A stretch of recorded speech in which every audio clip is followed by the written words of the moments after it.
Senhor presidente, senhores vereadores da mesa, senhora vereadora, demais vereadores, munícipes que participam dessa sessão conosco, e aqueles que nos acompanham pela TV Câmara, eu estou ouvindo nesse momento da sessão, até a pedido dos professores do município, de entidades, sindicatos, porque na semana retrasada eu fiz um comentário aqui, eu teci um comentário a respeito do Plano Nacional de Educação sobre a Meta 4.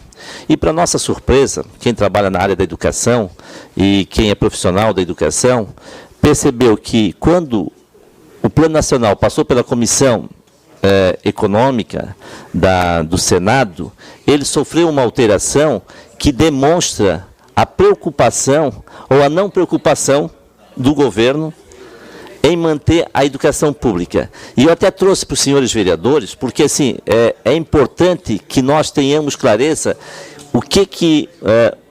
aquilo que um legislador pode fazer, mudando sutilmente algumas palavras do texto legal e transformando todo o Plano Nacional. O Plano Nacional de Educação ele tem por objetivo estabelecer normas para os 10 anos de educação, 2010 a 2020. E ali tinha metas. E o objetivo desse plano, o primeiro objetivo dele, era fazer com que a educação tivesse qualidade, nacionalizar a educação básica, e está aí tudo bem. Quando veio da Câmara, depois de 3 anos lá parado, chegou na Comissão de Educação, passou pela Comissão Econômica lá, e o que aconteceu? O senador Pimentel, ele fez uma troca de palavras.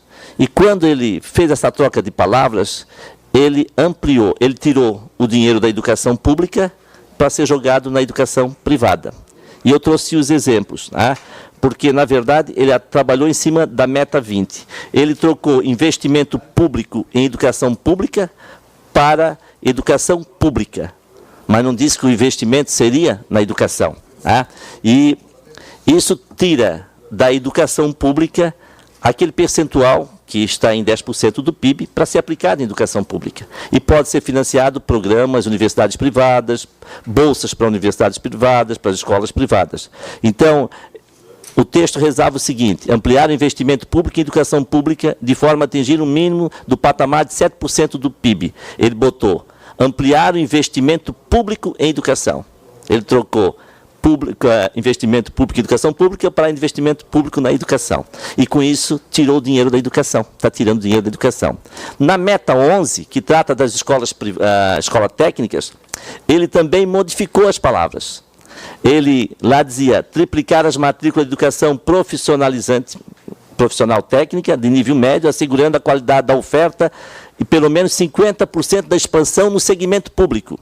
Ele botou 50% de gratuidade. Mas não diz que é para a escola pública. Pode ser financiada qualquer outra escola. O dinheiro pode ser para escolas privadas da área técnica. E quando chega também no ensino superior, ele tira o percentual, que era assegurada a expansão e a qualidade em pelo menos 40% das matrículas que já existem. Ele tirou esse texto, assegurando a qualidade da oferta só. E com isso, aquela proposta que se tinha de ter um PIB de 10% nesses 10 anos, destinado à educação pública, que sofre de uma série de mazelas, que vai desde a gestão. Hoje nós temos estados que ainda os aposentados recebem dinheiro da educação e não da Previdência. Nós temos estados que não se paga o piso salarial. E daí, quando nós vimos uma alteração dessa, há uma reação em cadeia. O Brasil, hoje, nós gastamos na educação básica 3% do PIB. Dá uma média de 200 a 300 reais por aluno matriculado no Brasil. Se nós formos olhar um pai de classe média que coloca o seu filho numa escola privada, quem é que paga uma mensalidade de 300 reais? Não mantém a qualidade da educação. É de 600, 700 para cima. E agora, com essa retirada dessa questão objetiva do dinheiro público, ficamos correndo o risco de não ter aquela meta, que era o investimento de 10% no final de 20 anos, e também a meta de que nos finais de 5 anos, 7% do PIB. Com isso, o governo demonstra que não está interessado no financiamento da educação, principalmente da educação pública.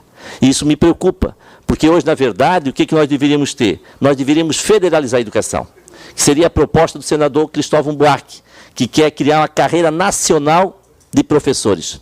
Ele quer que o mesmo atendimento que é dado hoje, se nós formos numa agência do Banco do Brasil, de São José, e nós formos na mesma agência lá em Descanso, é o mesmo salário de todos os funcionários e a mesma estrutura física. Por quê? É federalizado. Então, hoje já existe essa proposta, só que sem dinheiro, sem investimento, nós não vamos, o nosso IDEB vai continuar lá embaixo. O Brasil tem um IDEB vergonhoso. Se nós formos olhar, por quê? Porque falta investimento. Falta investir em gestão educacional. Agora, nós não podemos conceber que o governo, que faz um discurso de ampliação da demanda da escola, né, que faz um discurso de universalizar a educação básica, faça esse tipo de sutileza e modifique o plano decenal, que é o plano que vai reger a educação no Brasil. Então, deixo aqui registrado a nossa indignação enquanto professor, enquanto sindicatos que pediram, professores do município, porque isso vai atingir diretamente as nossas crianças nas escolas aqui do município, da nossa cidade. Então, é um pecado o que está se cometendo. Estamos, assim, enquanto sindicalistas, enquanto participando da atividade da universidade, nós estamos nos movimentando para recuperar o texto original que saiu da Câmara, porque nós não podemos concordar que se faça tanta apologia à educação, se levante tantas bandeiras e na hora de se aprovar o plano que vai reger, o governo articula para que esse dinheiro também financie a escola privada. Nós não somos contra a escola privada, só que nós precisamos investir na educação pública, porque senão nós vamos continuar como nós estamos vendo, escolas sem um mínimo de estrutura. Hoje, 17 escolas são colégios de aplicação no Brasil. Eles têm quase 80% dos seus professores doutores, eles têm professores mestres, têm todo o amparato técnico, eles têm programas diferenciados das escolas, e nós poderíamos ter essa mesma qualidade de educação para o Brasil inteiro. Tá? Só que, nesse momento, se prefere atender alguma demanda de mercado, algum segmento, e se retira da educação que já tem tão pouco. Então, queria deixar aqui registrado essa indignação, e para mostrar que um legislador, ele pode usar de sutilezas para mudar o corpo da lei, tá? Para alterar, e muitas vezes nós passamos despercebido. Por isso que o povo brasileiro tem que ficar atento, tanto lá na Casa Maior, na Câmara Federal, no Senado, quanto aqui na Casa. Porque muitas vezes a gente faz um discurso bonito, mas acaba, através das leis, né, das letras das leis, dando um outro destino para aquilo que muitas vezes nós gostaríamos, ou que grupos gostariam, e a gente acaba muitas vezes enganando o povo. Não é esse o objetivo. Tá? Muito obrigado, senhor presidente.